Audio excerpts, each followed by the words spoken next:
Pecinta tanaman, khususnya tanaman stroberi, ketemu lagi dengan saya, Mang Sukir dengan Mang Ayep. Nah, ini teman-teman yang kemarin menanyakan atau pengen tahu ya, Mang, kalau kita packing stroberi supaya tidak gampang rusak itu seperti apa? Nah, kebetulan kita langsung praktekkan saja di depan saya. Ini stroberi yang kematangannya sudah hampir 90% matang teman-teman. Ini tentu saja ya rasanya manis tentunya. Terus juga untuk warnanya sendiri kita bisa lihat ini merah di 90% merahnya teman-teman.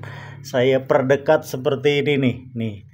Nah, ini gimana sih cara packingnya, kalau pengirimannya, kalau kita mau jual misalkan ya.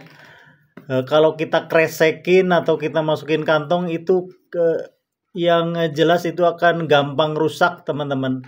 Nah, bagaimana caranya supaya buah stroberi itu tidak gampang rusak? Nah, jadi kalau pengalaman kita, jadi kita gunakan mika teman-teman. Mika seperti ini nih, mika. Terus untuk bawahnya kita lapisin kardus ya, potongan kardus, supaya untuk buah stroberi itu sendiri tidak goyang, tidak licin. Nah, kenapa Mang tidak diganti saja dengan daun pisang misalkan? Tetap kakak, kalau pengalaman kami yang namanya daun pisang buat tatakan, buat sangsarap, itu tetap saja licin si buahnya. Jadi nantinya akan goyang, setelah goyang nanti akan jadi lecet teman-teman, akan jadi rusak. Jadi kita gunakan ini tatakannya, kita gunakan potongan kardus teman-teman. Nah, terus untuk mikanya sendiri, karena buah stroberi itu berair, gampang mengembun, gampang lembab, dipastikan nanti mikanya kita kasih sirkulasi udara teman-teman. Seperti ini kita kasih lubang. Nah, kalau di Ciwidey sendiri untuk mika yang berlubang ini gampang dicari, karena memang setiap hari kita butuhkan, setiap hari orang cari. Jadi untuk yang berlubang seperti ini tidak usah kita ngelubangin sendiri, tapi memang sudah ada di toko plastiknya teman-teman. Tetapi kalau di tempatmu yang memang jarang stroberi atau mau baru tanam stroberi, mungkin harus dilubangin dulu.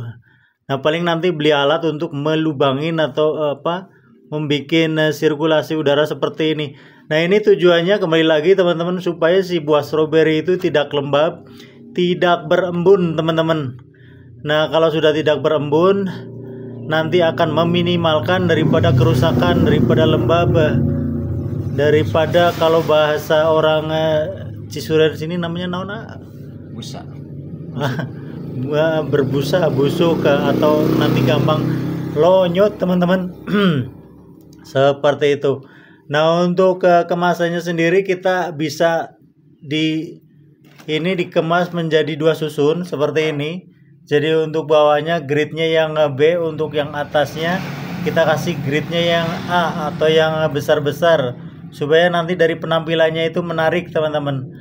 Untuk menyusunnya sendiri juga ada teknik, jadi tidak hanya sembarang nyusun, jadi memang harus satu-satu kita susun teman-teman.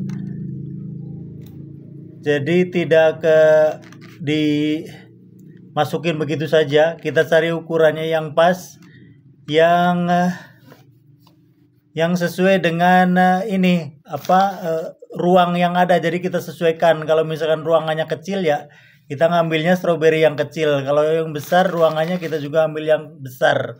Seperti itu tujuannya, untuk supaya nanti buahnya sendiri tidak gampang goyang. Nah, untuk menyusunnya sendiri, cupatnya atau apa ini namanya, kelopak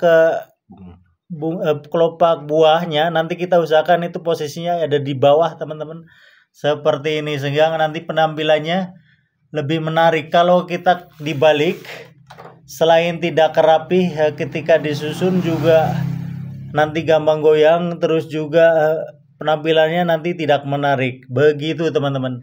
Nah, ini ya satu lagi ya, disusun saja. Nah, ini kita sudah beberapa contoh seperti ini, teman-teman. Nah, ini seperti ini. Jadi disusun, yang bawahnya gridnya yang B, yang atasnya boleh kasih yang A, teman-teman. Nah, terus kemudian kita setelah rapi seperti ini, kadang ada yang pakai lapis tisu atasnya untuk meminimalkan lagi, untuk meminimalkan kerusakan lagi-lagi ya.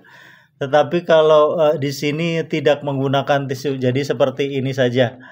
Terus untuk nanti kalau ketika buahnya mau dikirim, kita menggunakan packing luarnya itu menggunakan dus yang tebal yang bagus, teman-teman. Apalagi kalau kita pengiriman luar kota.